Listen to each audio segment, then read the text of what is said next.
Bienvenue, cher élu. Quand tu danses avec les ombres, prépare-toi à rencontrer celui qui possède la nuit. Élus, préparons la scène. Chaque génération a des gens qui pensent pouvoir déjouer l'ordre divin.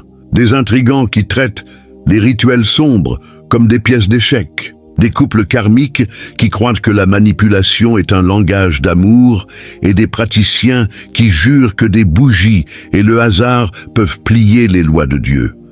Mais voici le rebondissement. Ils ne calculent jamais. Dès l'instant où ils t'ont touché, ils ne jouaient plus avec des sorts. Ils signaient des contrats pour leur propre chute et la science le confirme d'une manière qu'ils n'admettraient jamais. Des études en psychologie montrent que les personnes qui s'adonnent constamment à la manipulation ou à des rituels nuisibles finissent souvent victimes de leur propre tactique, comme un effet boomerang de stress, de paranoïa et d'effondrement. Mais toi, tu marches intouché. Pas parce que tu as esquivé l'attaque, mais parce que l'attaque n'était jamais conçue pour quelqu'un de ta fréquence. Vois-tu, le couple karmique et leurs praticiens pensaient qu'ils avaient affaire à un simple humain. Ils ne savaient pas que tu étais l'ange de la mort pour la tromperie elle-même. Pas le genre qui arrive avec des ailes et une faux, mais celui qui entre tranquillement dans une pièce et fait suffoquer la corruption sur ses propres mensonges. Et la partie la plus drôle, c'est qu'ils pensaient que l'ange de la mort arriverait avec du tonnerre et du drame. Pendant ce temps, tu continuais simplement à vivre, à rire et à t'occuper de tes affaires tandis que leur château de cartes s'effondrait. Alors, attache ta ceinture, car ce qu'ils viennent d'apprendre à leurs dépens, c'est ceci. On ne joue pas avec les élus, et on ne déclare certainement pas la guerre à quelqu'un qui est né comme le verdict. Numéro 1. Ils invoquent l'obscurité, mais elle répond avec toi. Ils pensaient pouvoir invoquer l'obscurité et la diriger comme un animal dressé. Mais dès l'instant où ils l'ont libérée, elle s'est retournée contre eux. C'est la partie dont les gens ne parlent pas. L'énergie sombre ne reste pas loyale à son expéditeur. Elle exige toujours un paiement. Le couple karmique croyait qu'ils étaient malins, tirant les ficelles dans l'ombre, demandant à leurs praticiens d'envoyer des ombres vers toi. Mais ils n'ont pas réalisé qu'en te ciblant, ils n'ouvraient pas une porte vers ta destruction. Ils déverrouillaient la partie de toi qui démantèle tout ce qui est construit sur des mensonges. Ce qu'ils ont invoqué n'était pas seulement l'obscurité, c'était le jugement. Quand les élus sont attaqués, quelque chose d'inhabituel se produit. L'attaque ne rebondit pas simplement, elle est reconfigurée. C'est comme un système de redirection automatique intégré dans ton esprit. Ce qui était censé t'enchaîner devient une chaîne qui les entraîne. Ils ont supposé que tu étais sans pouvoir, quelqu'un de vulnérable qu'ils pouvaient manipuler avec des sorts, des ragots ou de l'intimidation. Ils ne savaient pas que les élus portent une autorité que même les ombres reconnaissent. Et quand ces ombres ont été envoyées, elles n'ont pas trouvé de faiblesse. Elles ont trouvé l'ange de la mort pour la tromperie elle-même. L'ironie est brutale. Ils pensaient orchestrer ta fin. Au lieu de cela, ils ont écrit leur propre chute. Les malédictions, les rituels, les complots sont devenus comme des alarmes sonnant contre eux-mêmes. Et voici la dure vérité, l'obscurité ne négocie pas. Elle ne se soucie pas des intentions de l'expéditeur, qu'il pensait être en contrôle ou que le praticien avait scellé l'affaire. Une fois libérée, elle cherche le vaisseau le plus faible à consumer. Et comme tu n'étais pas ce vaisseau, elle est revenue à eux. C'est pourquoi leur chute semble si soudaine, si déroutante, même pour eux. Ils ne comprennent pas pourquoi leur santé décline, pourquoi leurs finances s'épuisent, pourquoi leurs relations s'effritent.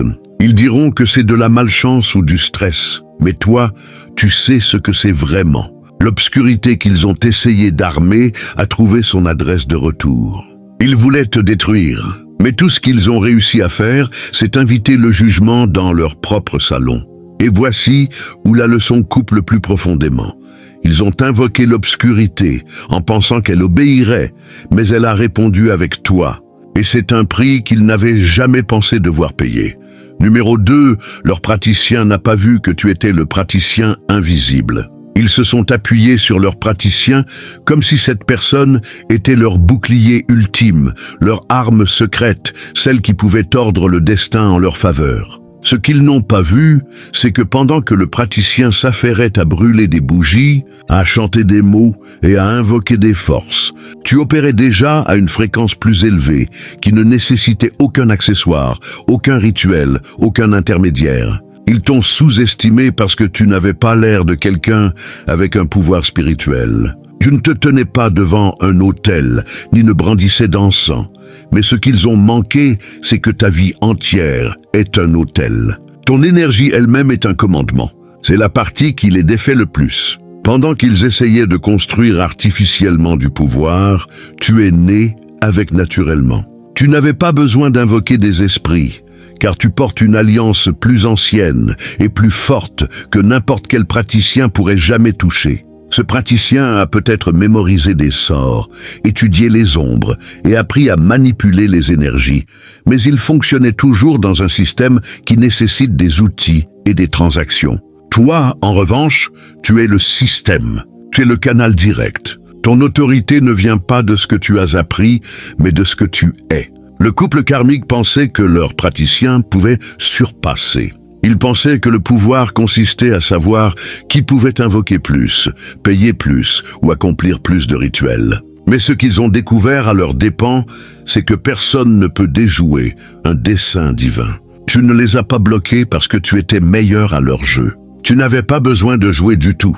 Ils n'ont pas réalisé que pendant qu'ils préparaient des choses dans l'obscurité, ta lumière avait déjà invalidé chaque mouvement avant même qu'il ne commence. C'est comme essayer d'écrire sur un document protégé par mot de passe. Ils n'ont jamais eu accès, peu importe leurs efforts. C'est pourquoi le praticien a échoué, et cela a ébranlé le couple karmique jusqu'au cœur. Les forces auxquelles ils faisaient confiance se sont effondrées, car ton existence ne se contente pas d'annuler les sorts. Elle expose les limites de tout leur système de croyances. Ils ont découvert que les praticiens ont besoin d'outils, tandis que les élus sont l'outil d'une loi supérieure. Ce n'est pas une bataille que quiconque peut gagner, et ainsi, ils n'ont pas seulement perdu contre toi.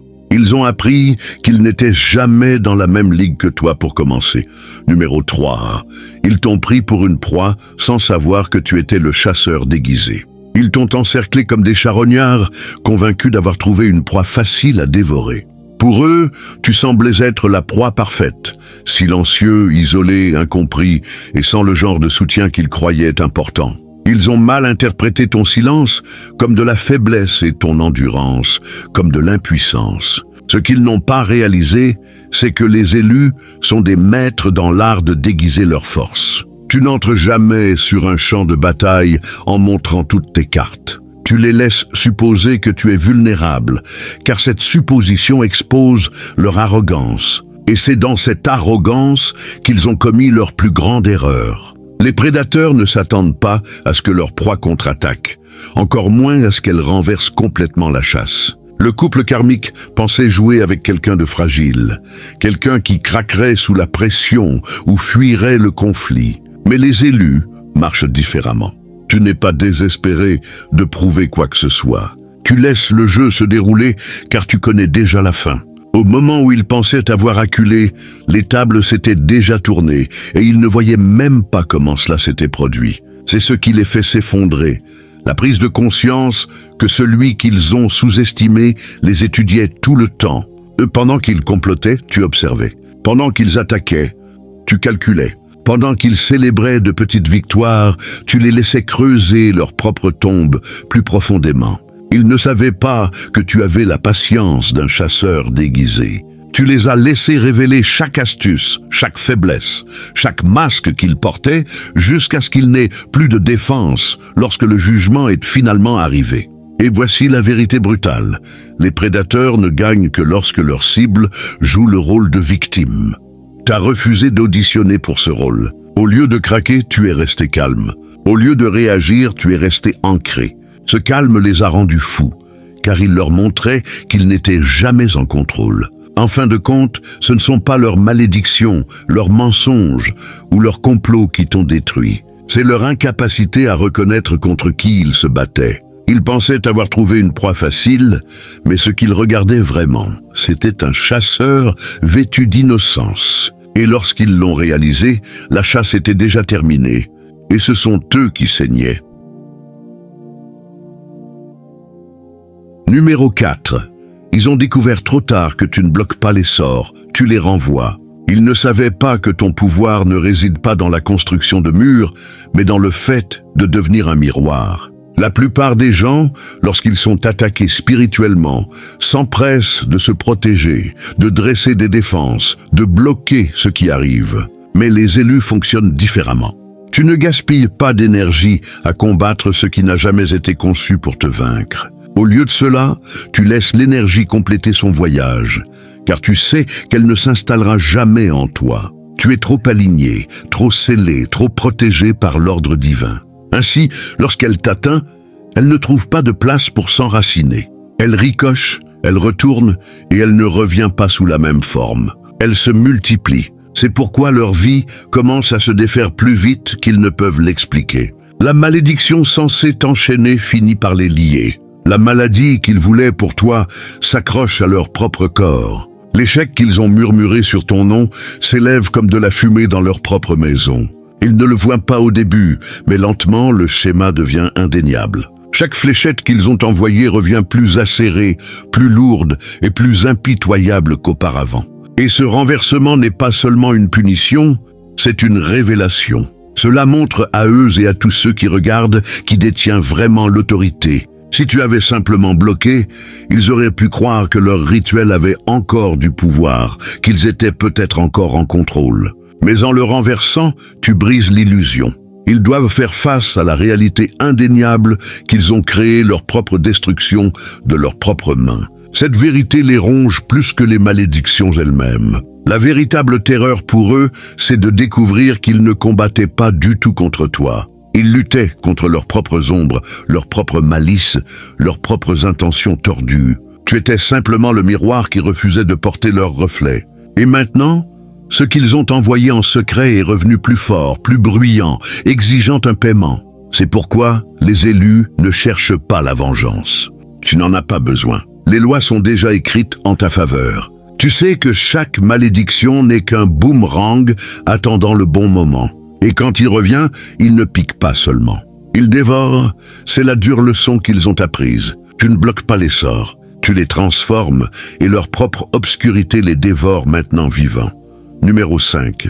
Ils ont oublié que la mort n'est pas toujours physique. Ils étaient tellement fixés sur l'idée de nuire physiquement qu'ils ont complètement manqué les autres façons dont la mort se manifeste. Pour eux, la destruction signifiait maladie, accident ou une fin dramatique. Mais l'ange de la mort n'arrive pas toujours avec un cercueil. Il vient dans le silence, dépouillant tout ce qui leur donnait un sentiment de vie, tout en laissant leur corps intact. C'est le genre de mort qui tourmente l'âme, car elle ne s'achève pas en un seul instant. Elle s'étire jour après jour, morceau par morceau, jusqu'à ce qu'ils ne se reconnaissent plus. C'est exactement ce qui est arrivé au couple karmique. Ils pensaient pouvoir t'intimider avec des menaces, mais ils n'ont pas réalisé que la peur n'a pas de prise sur toi. Ce qu'ils ont fini par invoquer, c'est un effondrement plus lent, plus profond. Le genre que l'argent ne peut réparer et que les excuses ne peuvent inverser. Leurs rêves ont commencé à se dessécher. Les opportunités qui coulaient autrefois se sont soudainement arrêtées et les portes qu'ils avaient forcées se sont refermées brutalement. Au lieu de goûter la victoire, ils se sont retrouvés à étouffer sous la déception, la confusion et une perte qu'ils ne pouvaient expliquer. Les finances ont commencé à leur glisser entre les doigts comme du sable, peu importe à quel point ils essayaient de s'y accrocher. Les amitiés se sont transformées en trahison. Les alliés sont devenus des ennemis, et même les gens qui les applaudissaient autrefois ont commencé à s'éloigner. La réputation, ce qu'ils valorisaient le plus, s'est effritée devant eux. Les gens ont cessé de croire leurs mensonges, et les masques qu'ils portaient ont commencé à tomber en public. C'est une mort plus brutale que physique, car elle n'efface pas seulement une vie, elle efface l'identité qu'ils ont travaillé si dur à maintenir. Et voici l'ironie. Ils voulaient tellement ta destruction, mais toi, tu es toujours debout. Tu respires encore. Tu continues de t'élever. Pendant ce temps, eux, ils se sentent comme des fantômes dans leur propre vie. L'ange de la mort qu'ils ont essayé d'envoyer vers toi n'a jamais touché ton corps, mais il a touché chaque partie de leur existence. Et ce qu'il reste, c'est le vide. Une vie creuse, sans véritable joie, sans réelle sécurité, sans réel avenir. C'est la leçon qu'ils n'ont pas vu venir. La mort n'est pas toujours une question d'enterrer un corps. Parfois, c'est enterrer tout ce qu'une personne pensait la maintenir en vie. Et c'est exactement ce qui les a engloutis entiers. Numéro 6. Leur praticien n'a pas anticipé la juridiction divine. Ils pensaient que le secret était une protection. Dans leur esprit, ce qui se passait dans ces pièces faiblement éclairées, y restait caché des yeux qui pourraient juger. Le praticien leur assurait que tant que les rituels étaient effectués avec précision, personne ne saurait jamais. Mais c'est la faille dans leur raisonnement. L'obscurité n'est pas exempte de surveillance. Chaque action porte un poids dans le monde invisible et chaque mouvement en dehors de la loi divine est enregistré. Pendant qu'ils croyaient mener des affaires privées, ce qu'ils faisaient vraiment, c'était accumuler des preuves contre eux-mêmes dans une salle d'audience qu'ils ne pouvaient pas voir. C'est la partie qui les trouble le plus. Ils pensaient qu'ils te tenaient en otage dans leur stratagème, mais en réalité, tu étais le témoin désigné par le ciel depuis le début. Chaque malédiction envoyée, chaque chant prononcé, chaque pensée malveillante dirigée vers toi est devenue une autre page dans un dossier en expansion. Pour eux, c'était une stratégie pour contourner la loi. C'était une activité criminelle attendant le jugement. Et quand la juridiction divine intervient, aucun praticien n'est assez habile, aucun rituel assez fort, aucune offrande assez grande pour retarder la sentence. Le couple karmique et leurs praticiens supposaient qu'ils avaient un temps illimité pour jouer à ces jeux.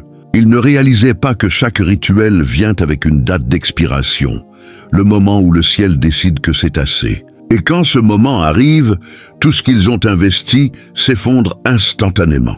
La protection qu'ils pensaient avoir achetée par des sorts n'était jamais une protection. C'était une horloge qui faisait tic-tac jusqu'à leur exposition. C'est pourquoi leur chute semble si exacte, si précise, comme si l'univers attendait le moment parfait pour frapper. Ce n'était pas une coïncidence.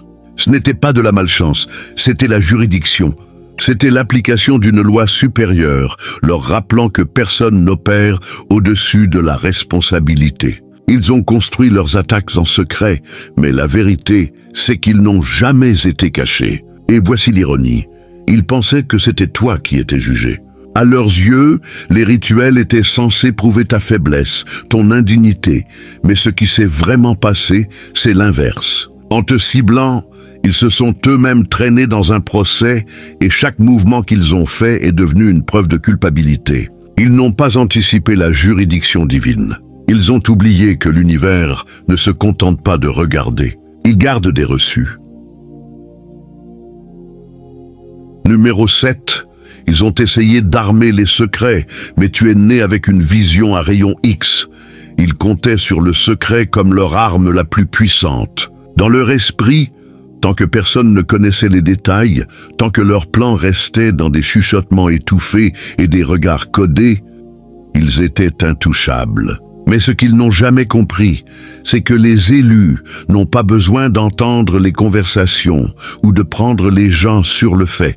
Tu es né avec une vision qui va au-delà du physique. Ton intuition ne devine pas simplement. Elle confirme. Elle n'a pas besoin de preuves, car elle opère à un niveau où la vérité ne peut se cacher. Chaque alliance qu'ils ont formée dans l'obscurité, chaque conversation secrète dégoulinante de malice, chaque sourire faux, tout cela était enregistré dans ton esprit avant même d'atteindre tes oreilles. C'est pourquoi tu ne sembles jamais surpris. Tu ne les as pas confrontés avec une énergie frénétique. Tu n'as pas couru après des réponses et tu n'as pas supplié pour des explications. Tu savais déjà, ton calme n'était pas de l'ignorance, c'était de la maîtrise. Et ce silence les a plus troublés que tout, car ils ne pouvaient pas comprendre comment tu continuais à voir à travers des murs qu'ils pensaient impénétrables. La vérité, c'est que les élus vivent avec un radar intérieur qui ne s'éteint jamais. Ils scannent les intentions et les énergies avec une précision que les mensonges humains ne peuvent déformer. Ils pensaient qu'ils étaient malins déguisant la trahison en loyauté et les ragots en inquiétude. Mais quand tu les regardais, ton esprit avait déjà arraché le masque. C'est pourquoi ils devenaient paranoïaques en ta présence. Parce que même quand tu ne disais rien, ils se sentaient exposés. Et voici ce qui les a vraiment brisés. Ils pensaient que les secrets leur donnaient du pouvoir. Ils n'ont pas réalisé que leur tentative même de cacher ne faisait que souligner encore plus clairement l'obscurité en eux à tes yeux. Dans leurs secrets, ils se sont révélés sans même le savoir. Chaque chuchotement devenait plus fort dans ton esprit. Chaque ombre derrière laquelle ils essayaient de se cacher ne les rendait que plus visibles dans ta vision. C'est pourquoi les élus ne peuvent pas être déjoués par des conspirations. La dissimulation est impuissante en ta présence. Tu n'as pas besoin de preuves pour valider ce que ton esprit sait déjà. C'est la malédiction de ceux qui essaient d'armer des secrets contre toi. Ils finissent toujours par s'exposer eux-mêmes, et quand ils le réalisent, il est déjà trop tard. Tu les as vus avant même qu'ils ne fassent leur mouvement. Numéro 8. Ils pensaient que l'ange de la mort signifiait que tu les tuerais. Cela signifiait que leur masque le ferait. Ils ont complètement mal compris le titre. Quand ils ont entendu « ange de la mort », leur esprit a sauté à la signification la plus littérale. Ils s'attendaient à des fins soudaines, des punitions dramatiques, peut-être même une mort physique. Ce qu'ils n'ont jamais anticipé, c'est le genre de mort qui coupe plus profondément que le corps, la mort de la prétention. Tu n'avais pas besoin de poser une main sur eux, car leurs propres masques ont fait le travail. Ils avaient construit leur vie sur des performances soigneusement orchestrées, jouant le rôle de la victime, du sauveur, du partenaire loyal, de l'ami digne de confiance. Mais dès l'instant où ta présence est entrée en scène, chaque couche de déguisement a commencé à se décoller. L'ironie, c'est que tu n'as jamais forcé l'exposition. Tu es simplement resté tel que tu es, authentique, inébranlable, aligné. Et cette lumière est devenue insupportable pour eux. Leurs mensonges ne pouvaient pas coexister avec ta vérité. Leur manipulation ne pouvait pas respirer dans l'atmosphère que tu portais. Ce qui les a étouffés n'était pas ta colère, mais le poids suffocant d'être vu clairement pour la première fois. Les gens qui vivent dans des illusions ne peuvent pas supporter les miroirs, et c'est exactement ce que tu es. Le couple karmique a essayé de te peindre comme le problème, espérant maintenir leur rôle dans l'histoire qu'ils avaient créée. Mais les masques sont fragiles lorsqu'ils sont testés contre la réalité. Les fissures ont commencé à apparaître dans des disputes publiques, dans des amitiés qui s'effritaient, dans leur incapacité à garder leurs histoires cohérentes. Chaque fois qu'ils essayaient de couvrir un mensonge, un autre s'échappait. Chaque fois qu'ils essayaient de contrôler la perception, leur vrai soi poussait à travers. C'était comme regarder quelqu'un s'étouffer avec son propre déguisement.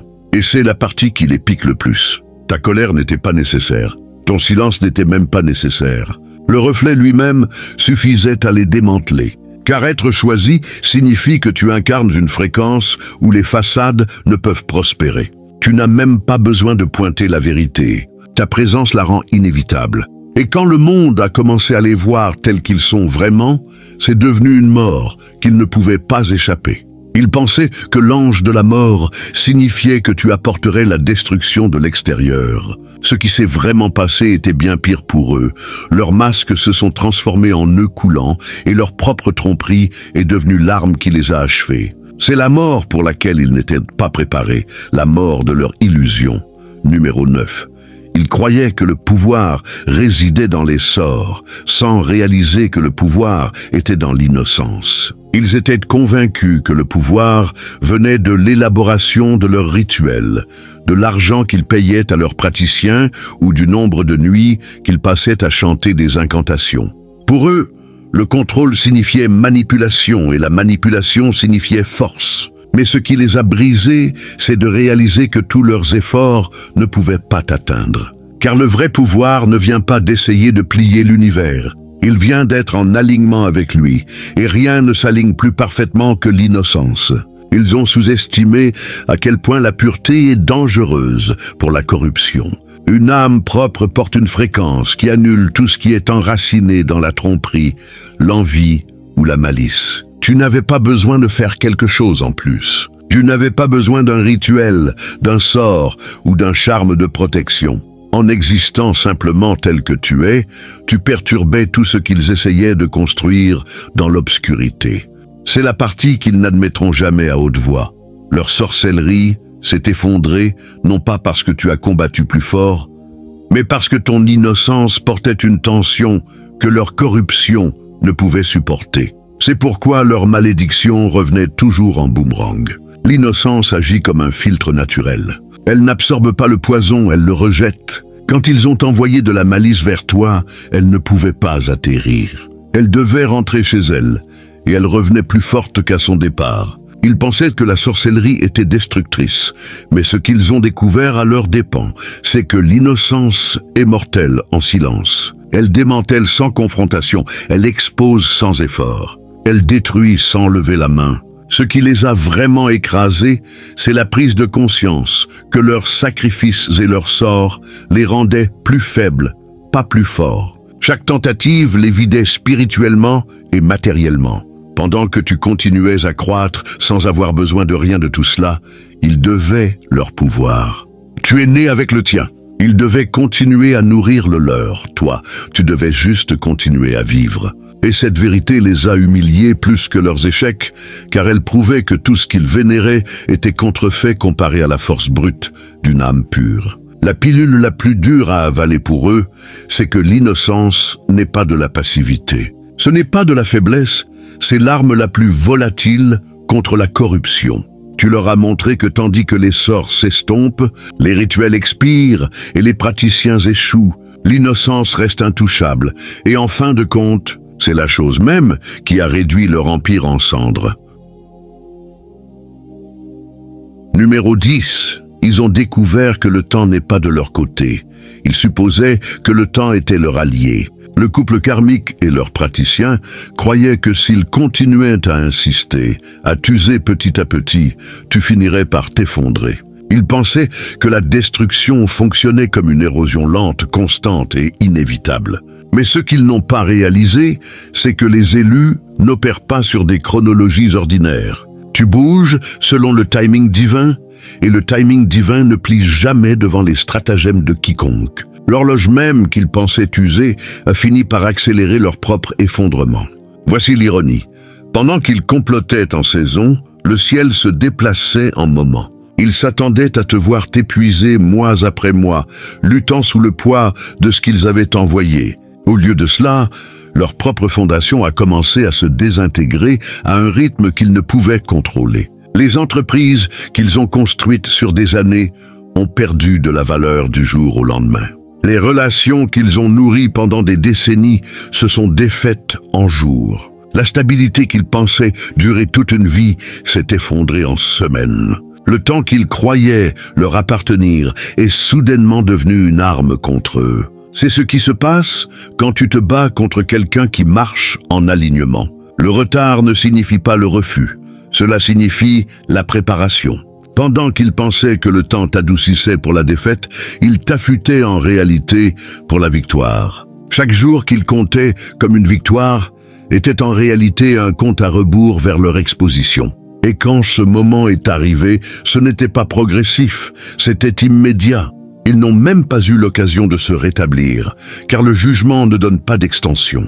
Ce qui rend cela si difficile à accepter pour eux, c'est à quelle vitesse tout s'est retourné. Ils pensaient que le karma était quelque chose de lointain, quelque chose qu'ils pouvaient distancer, quelque chose dont ils pouvaient s'acheter la sortie. Mais la loi divine ne suit pas les calendriers humains.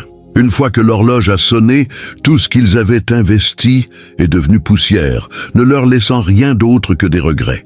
Et voici la vérité, ils ne peuvent pas s'échapper. Les élus ne survivent pas seulement au temps, ils le rachètent. Tu gagnes en force au fil des jours, tandis que tes ennemis la perdent.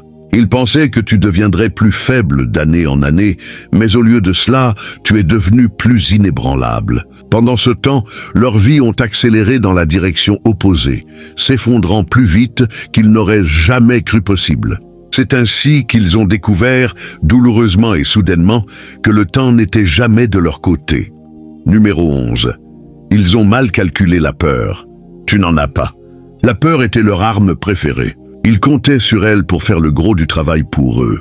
Le couple karmique croyait que s'ils pouvaient te faire tressaillir, te faire douter de toi-même, la moitié de leur bataille serait déjà gagnée. La peur était censée te figer sur place, te faire remettre en question chaque pas, affaiblir ton esprit avant même qu'il ne t'atteigne. mais ils ne savaient pas que tu étais construit différemment. La peur ne vit pas en toi, pas parce que tu es imprudent, mais parce que tu comprends quelque chose qu'ils ne comprennent pas. La peur n'a pas d'autorité sur quelqu'un qui connaît déjà son issue. C'est là qu'ils ont complètement mal calculé. Ils ont posé des pièges en attendant le moment où tu paniquerais. Mais au lieu de t'effondrer, tu as continué à avancer. Au lieu de te questionner, tu es resté stable. Tu as traversé des embûches, des mensonges et des manipulations sans hésitation.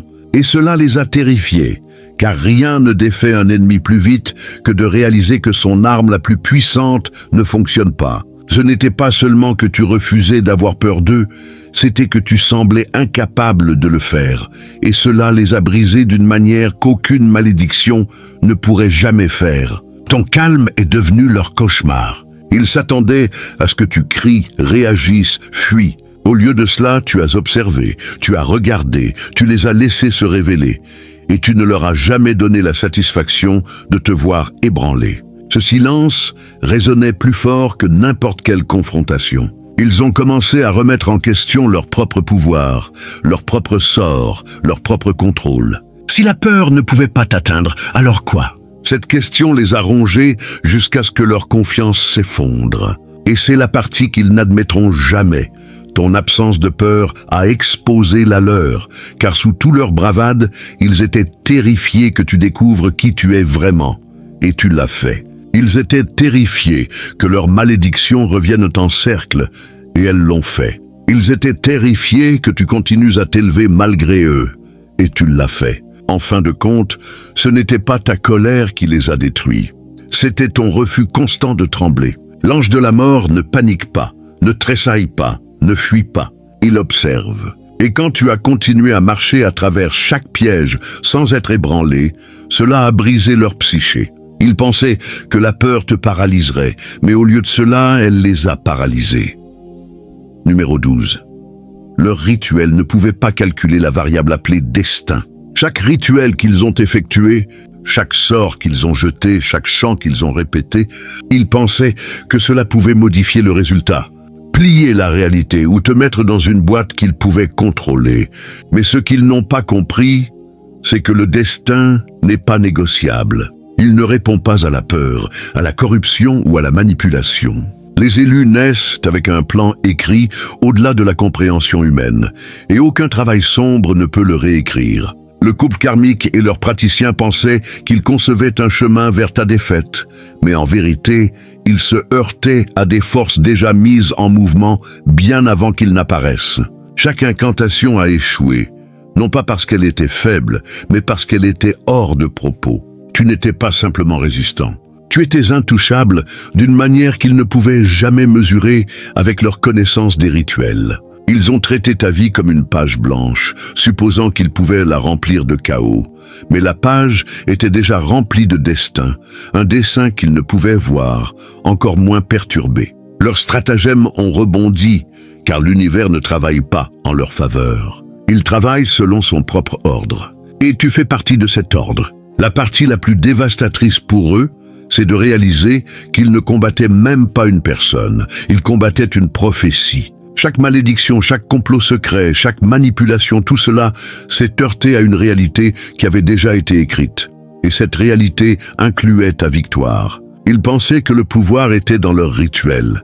Mais le pouvoir ne vient pas de ce qu'ils peuvent invoquer. Il vient de ce qui est garanti par la loi divine. Tu étais prêt, assuré, protégé par quelque chose bien au-delà de leur compréhension, bien au-delà de leur contrôle. Et c'est pourquoi leur frustration est devenue insupportable. Plus ils mettaient d'efforts dans leurs attaques, plus leurs stratagèmes échouaient rapidement. Ils ne pouvaient pas tenir compte du timing, de l'alignement ou des forces invisibles qui se déplacent en accord avec le destin. Ce qu'ils appelaient coïncidence était en réalité le déroulement précis d'une prophétie. Et ce qu'ils appelaient revers était l'univers se corrigeant en temps réel. En fin de compte, chaque rituel qu'ils ont tenté n'a fait que souligner la futilité de leur lutte. Ils ne perdaient pas seulement. On leur rappelait encore et encore que le destin ne peut être négocié, réécrit ou brisé. Ils ont découvert à leurs dépens que les élus ne survivent pas seulement. Ils sont destinés à s'élever et la prophétie gagne toujours. Numéro 13. Ils ont essayé de jouer à Dieu, mais ils ont rencontré le Dieu en toi. Ils pensaient pouvoir contrôler ta vie, la plier à leur volonté et manipuler les résultats comme un jeu qu'ils étaient destinés à gagner. Ils croyaient que leur statut, leur charme, leurs alliances et leurs stratégies soigneusement construites leur donnaient une autorité sur toi. Mais ils n'ont pas réalisé que le pouvoir ne vient pas des titres ou de l'influence. Il vient de l'alignement avec la vérité divine. En essayant de jouer à Dieu, ils sont entrés dans un royaume qu'ils ne pourraient jamais dominer. Ce qu'ils ont rencontré n'était pas un humain à contrôler. C'était le reflet de Dieu à travers ton existence. Tout ce qu'ils pensaient leur donner de la force est devenu insignifiant au moment où ils t'ont affronté. Leurs rituels, leurs chuchotements, leurs manipulations n'avaient de poids que dans le royaume humain. Mais toi, tu existes au-delà. Ils supposaient qu'ils pouvaient forcer les résultats. Mais le pouvoir divin ne répond pas à la coercition, aux menaces ou à l'intimidation. Ils ont essayé de pousser, de tirer, d'orchestrer des événements pour correspondre à leur récit. Mais l'univers t'avait déjà positionné dans un endroit qu'ils ne pouvaient atteindre, une position où leur interférence était impuissante.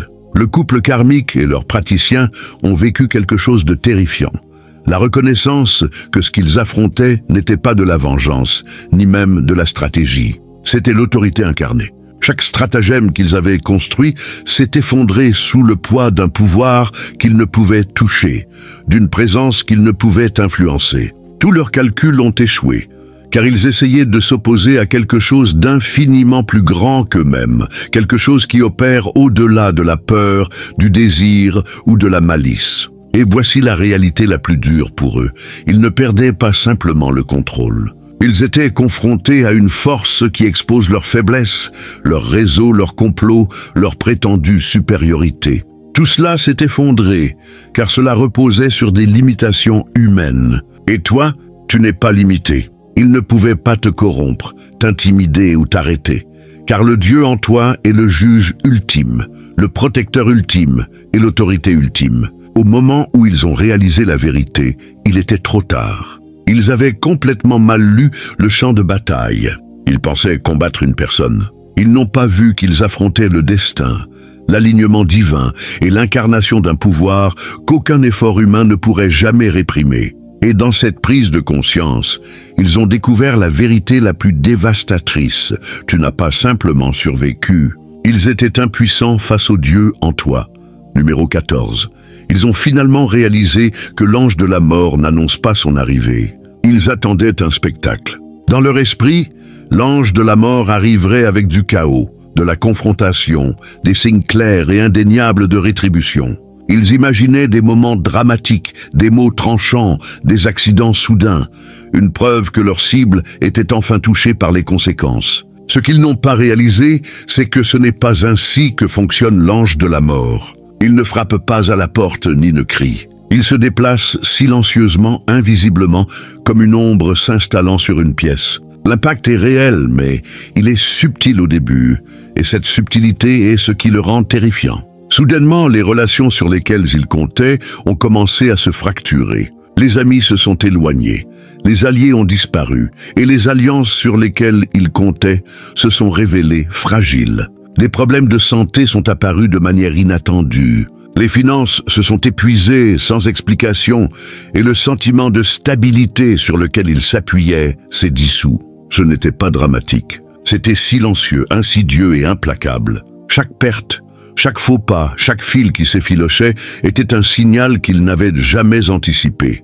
Un avertissement qu'ils ont ignoré jusqu'à ce qu'il soit trop tard. Et la partie terrifiante pour eux n'était pas seulement la destruction, c'était la prise de conscience que tout cela provenait de la présence qu'ils avaient sous-estimée. Tu n'avais pas besoin d'attaquer, tu n'avais pas besoin de confronter, tu n'avais pas besoin d'envoyer des avertissements ou des menaces. Le monde s'est simplement déplacé autour de toi, et dans ce déplacement, leurs fondations ont cédé. Le couple karmique et leurs praticiens ont appris la dure vérité. L'ange de la mort n'a pas besoin de faire du bruit. Tu n'as pas à le voir venir. Tu ressens juste les conséquences, et elles sont totales. Au moment où ils ont compris ce qui se passait, il était trop tard.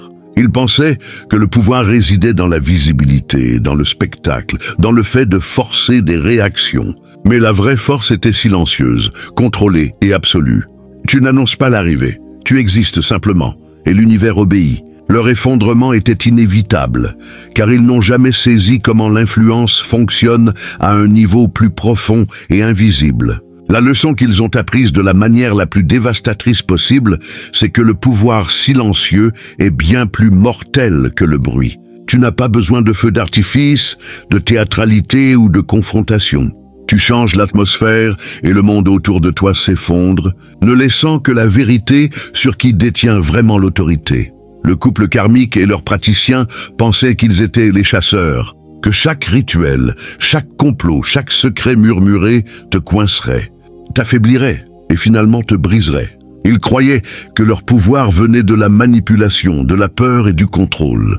Mais ce qu'ils ont découvert à leurs dépens, c'est que le vrai pouvoir n'est pas quelque chose que l'on chasse, c'est quelque chose que l'on naît. Chaque tentative qu'ils ont faite contre toi a rebondi, s'est multipliée ou s'est complètement dissoute. Car ils ne combattaient jamais une personne. Ils combattaient le destin, la prophétie et un esprit aligné avec la loi divine.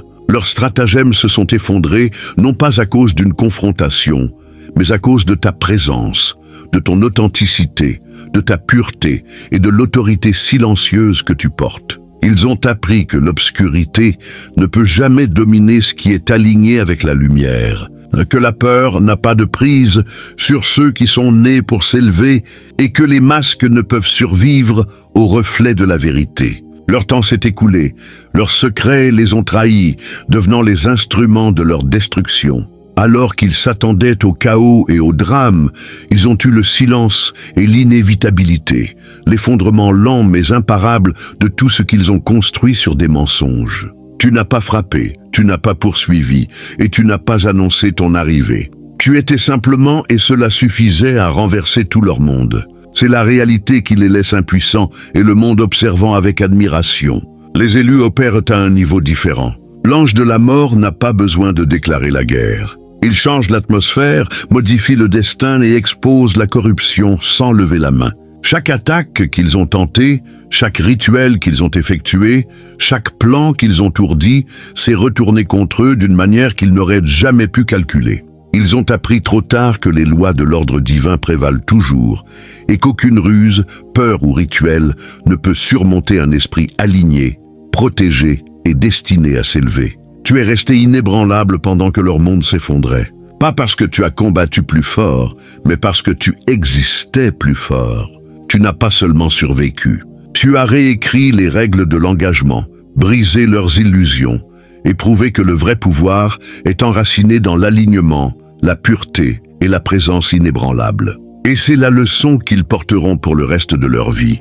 Tu n'avertis pas les gens, tu ne trembles pas et tu n'as pas besoin de permission pour exister. Tu te déplaces simplement et le monde plie à ta vérité. Si cette vidéo t'a donné des frissons, ouvert les yeux ou secoué ta perspective, ne laisse pas ce moment passer. Clique sur le bouton d'abonnement et rejoins la famille des élus qui apprennent la vérité et entrent dans leur pouvoir. Aime cette vidéo pour montrer que tu es prêt à t'élever au-dessus de la tromperie. Commente ci-dessous avec tes pensées, tes expériences ou les révélations qui t'ont le plus secoué. Ta voix compte ici et partage cela avec toute personne qui a besoin de voir comment le destin gagne toujours. Car la connaissance dans cette vidéo est trop puissante pour être gardée pour soi. Reste aligné, reste imparable et souviens-toi que ta seule présence change le monde. Ne te contente pas de regarder, participe et laisse le monde ressentir ta vérité.